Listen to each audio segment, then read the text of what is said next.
देश की दिग्गज महिला कुश्ती खिलाड़ियों ने ब्रजभूषण शरण सिंह बीजेपी सांसद पर बेहद ही गंभीर आरोप लगाए हैं। बावजूद इसके बीजेपी ब्रजभूषण शरण सिंह को हिला नहीं पा रही। आखिर वो कौन सी वजह है कि बीजेपी ब्रजभूषण शरण सिंह को छेड़ना नहीं चाहती है, या क्या बीजेपी मजबूर है? हम आपको ये बताएंगे।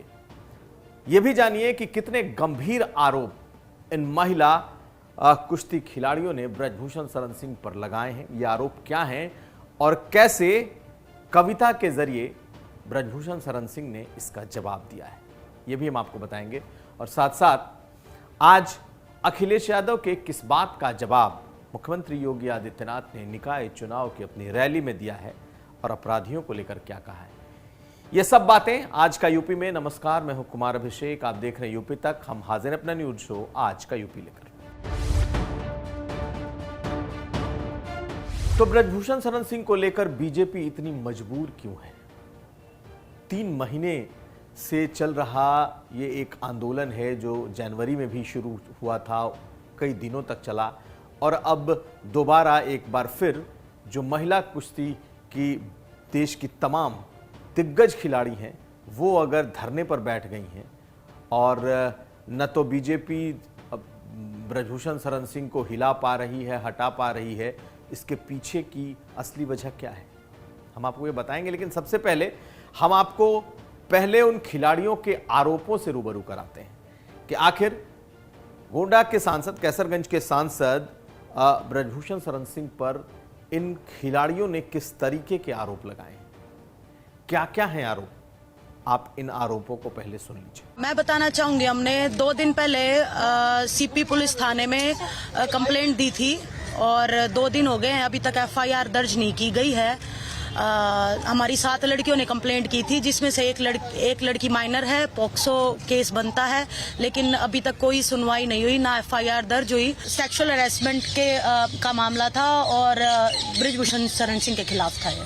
तो आपने देखा विनेश फोगाट, साक्षी मलिक, बजरंग पुनिया, सुमित पुनिया, इस तरह के जो बड़े नाम हैं, सुमित मलिक, इस तरह के जो बड़े कुश्ती के नाम हैं जिन्होंने देश का नाम दुनिया में रोशन किया है।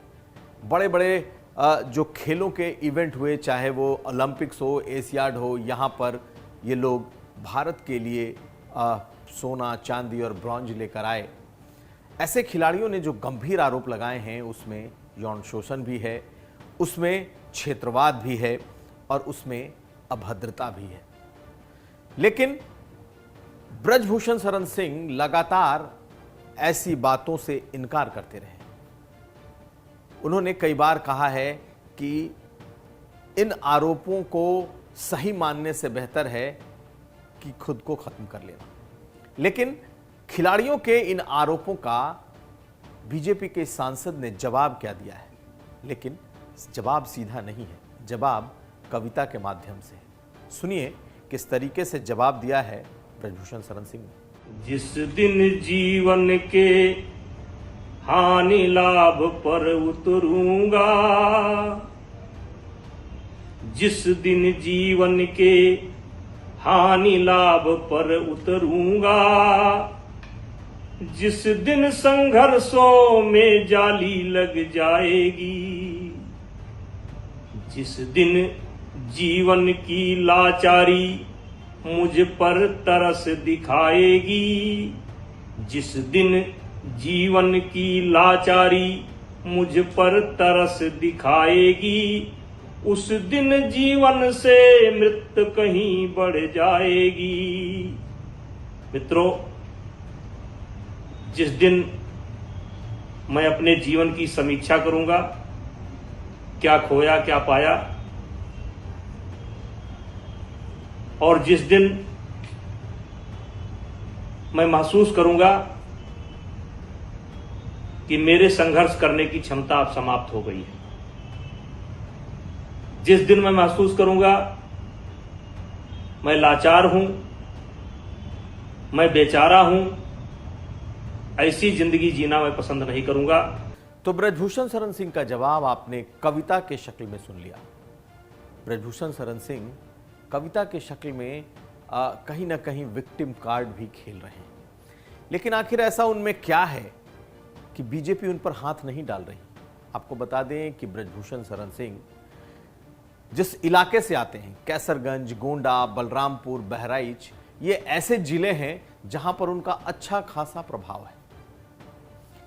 टेनी का मामला याद कर लीजिए, किस तरीके से गृह राज्य मंत्री रहते हुए टेनी को बीजेपी ने छुआ तक नहीं और वो केंद्र में गृह राज्य मंत्री बने रहे और किसानों का आंदोलन कितना बड़ा खड़ा हो चुका था।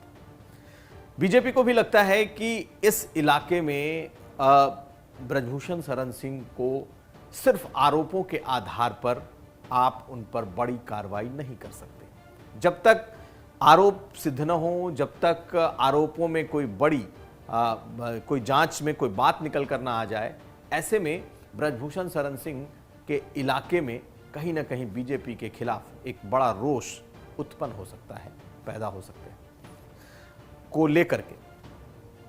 बीजेपी इसलिए भी उन पे हाथ नहीं डाल रही क्योंकि वो इकलौती ऐसी सीट है जो बीजेपी के बगैर भी ब्रजभूषण शरण सिंह आसानी से जीत सकते हैं या उस इलाके से वो जीतते रहे हैं। वो अकेले इकलौते ऐसे शख्स हैं जो गोंडा, कैसरगंज, बलरामपुर सभी जगहों से सांसद रहे हैं। जो गोंडा की सीट है, जो गोंडा का जिला है, उस इलाके में अगर हम देखें तो तमाम जो विधानसभा की सीटें हैं वो बीजेपी के पास हैं और एक भी सीट इसमें समाजवादी पार्टी नहीं जीत पाई। तो इसके पीछे की बड़ी वजह खुद ब्रजभूषण शरण सिंह है। ब्रजभूषण शरण सिंह अपने इलाके में एक बड़े बाहुबली के तौर पर जाने जाते हैं। 56 से ज्यादा अकेले उनके शिक्षा संस्थान हैं। माना जाता है उस इलाके में प्रत्यक्ष और परोक्ष तौर पर लगभग 100 से ज्यादा कॉलेज, स्कूल उनके पास है और अपने इलाके में एक बड़ी छवि, एक बड़ी हैसियत रखते हैं। और स्थिति यह है कि अगर आज बीजेपी उन्हें अपने से अलग कर दे तो बड़ी आसानी से वो गढ़ समाजवादी पार्टी के पास जा सकता है।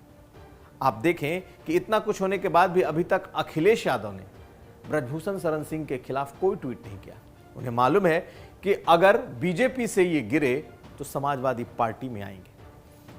ऐसे में न तो बीजेपी और ना ही समाजवादी पार्टी कोई फिलहाल ब्रजभूषण शरण सिंह के खिलाफ स्टैंड लेती हुई नहीं दिखाई देती। हम आपको एक वीडियो भी दिखाते हैं, बाहुबल कैसा रहा है। हमारे हमारा जो दूसरा प्लेटफॉर्म है ललन टॉप के साथ एक इंटरव्यू में बाकायदा किस तरीके से ब्रजभूषण शरण सिंह ने अपने बाहुबली होने की बात स्वीकारी थी, आप इस वीडियो में समझ सकते हैं। मेरे जीवन में मेरे हाथ से एक हत्या हुई है। लोग जो कुछ भी कहें, मैंने एक हत्या की है। रविंदर को जिस आदमी ने मारा है, मैंने हाथ छुड़ा करके और उसको तुरंत राइफल से उसके पीठ पर रख करके मार दिया। तो सिर्फ बाहुबल नहीं, ऐसे बयान तो कई मिलेंगे। लेकिन आप याद करिए, कुछ समय पहले अकेले इकलौते दम पर उन्होंने राज ठाकरे को अयोध्या आने से रोक दिया था। उनकी अपनी बड़ी फैन फॉलोइंग है, अपने इलाके में बीजेपी से बड़ा उनका प्रभाव वर्ग है और सिर्फ एक जिला, एक पार्लियामेंट कंस्टिट्यूंसी की बात नहीं है। अगर ब्रजभूषण शरण सिंह को बीजेपी अपने यहां से हटाने की कोशिश करती है तो उसके कई जिलों पर प्रभाव पड़ सकता है। तो ये ऐसी राजनीतिक स्थिति है जिसमें बीजेपी खुद को डालना नहीं चाहती और वो चाहती है कि जांच के जरिए कुछ सामने आए, उसके बाद कार्रवाई हो। तो बीजेपी ने फिलहाल इस मामले से खुद को अलग रखा हुआ है, ये जानते हुए भी कि हरियाणा से लेकर पश्चिमी उत्तर प्रदेश में जो जाट हैं वो नाराज हो सकते हैं। जिस तरीके से महिला खिलाड़ियों ने मोर्चा खोला है, जिस तरीके से वो लगातार दिन रात धरने पर हैं और जिस तरीके से लगातार वो ब्रजभूषण शरण सिंह के खिलाफ कार्रवाई की मांग कर रहे हैं। लेकिन एक सवाल ये भी है कि क्या ये कार्रवाई की मांग सीधे सीधे सिर्फ एक यौन उत्पीड़न से जुड़ा है या इसके पीछे क्षेत्रवाद है? क्या इसके पीछे कोई बड़ा नेता है? ब्रजभूषण शरण सिंह लगातार कह रहे हैं कि हुडा कैंप इसके पीछे है, जो हरियाणा के खिलाड़ियों को आगे करके अपना राजनीतिक हित साधना चाहता है। तो इसमें बहुत सारे पेच हैं, बहुत सारे दावे हैं, बहुत सारी कहानियां हैं। लेकिन बड़ी बात यह जरूर है कि गंभीर इतने आरोप लगाए गए हैं कि ऐसे में बीजेपी के लिए इससे दामन बचाना भी मुश्किल हो रहा है। अब अगली खबर। तो निकाय चुनाव को लेकर बीजेपी ने एक बार फिर सब कुछ झोंक दिया है। योगी आदित्यनाथ कर्नाटक चुनाव प्रचार से लेकर उत्तर प्रदेश में नगर निकाय के चुनाव प्रचार में पूरी तरीके से उतर चुके हैं। कर्नाटका से लौटे तो सीधा उत्तर प्रदेश के फिरोजाबाद, आगरा, इन मंडलों में उन्होंने रैली की। फिरोजाबाद में मुख्यमंत्री योगी आदित्यनाथ ने अखिलेश के तमंचे वाले बयान पर जवाब दिया।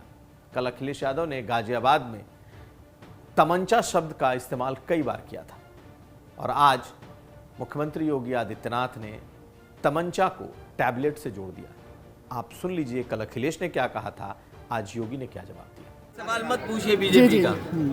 जब उनसे पूछो कूड़े की बात तो कह रहे तमंचा, उनसे बोलो तुमने नालियां नहीं साफ की तो बोले तमंचा, अगर सुविधाएं नहीं दे पाए तो तमंचा, सुविधाएं नहीं दे पाए, शिक्षा नहीं दे पा रहे तो तमंचा बोल रहे हैं, स्वास्थ्य सेवाएं नहीं दे पा रहे तो तमंचा बोल रहे हैं। आखिरकार क्यों ऐसा बोल रहे हैं? ये इसलिए बोल रहे हैं, अंग्रेजी में जो कहावत है ओल्ड हैबिट्स डाई हार्ड, पुरानी आदतें जल्दी जाती नहीं है। पार्टी विशेष के कुछ युवाओं के हाथों में, कुछ उनके कार्यकर्ताओं के हाथों में तमंचे लहराए जाते थे, व्यापारियों को भयभीत करते थे, आम नागरिकों को भयभीत करते थे। आज तमंचा नहीं, आज यूपी के नौजवान के हाथ में टैबलेट है, टैबलेट। तो फिरोजाबाद में तमंचा और टैबलेट की बात हुई तो आगरे में मुख्यमंत्री योगी आदित्यनाथ ने एक बार फिर डॉन, माफिया और अपराधियों को लेकर बात कही और कहा कि अब अपराधी गले में तख्ती लिए अपने लिए जान की भीख मांगते घूम रहे हैं। ये भी सुनिए क्या कहते हैं मुख्यमंत्री योगी आदित्यनाथ। तो ये था आज का यूपी। हम फिर हाजिर होंगे, तब तक आप देखते रहिए यूपी तक।